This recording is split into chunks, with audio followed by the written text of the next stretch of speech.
अस्सलामुअलैकुम नाजरीन जी, मैं हूं नाइला भट्टी और आप देख रहे हैं न्यू बीबीसी न्यूज HD। आइए शामिल करते हैं आज की अहम खबर।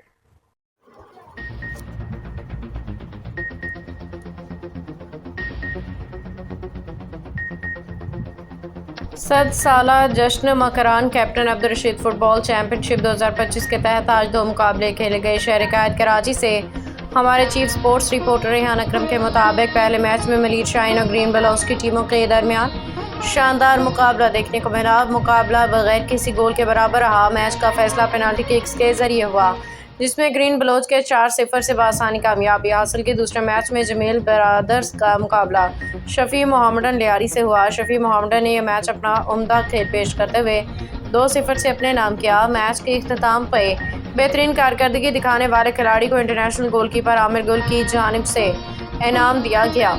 इस मौका पर आमिर गुल ने कहा कि नौजवान टैलेंट को आगे लाने के लिए ज़रूरी है कि फ़ुटबॉल के शोबे में मुख्तलिफ इदारे अपने डिपार्टमेंट्स को दोबारा फ़ाल करें।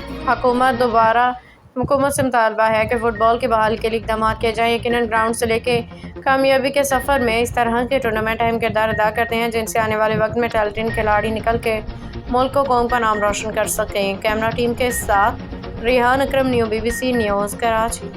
अब तक के लिए इतना ही। मज़ीद खबरों और अपडेट्स के लिए देखते रहें न्यू बीबीसी न्यूज HD।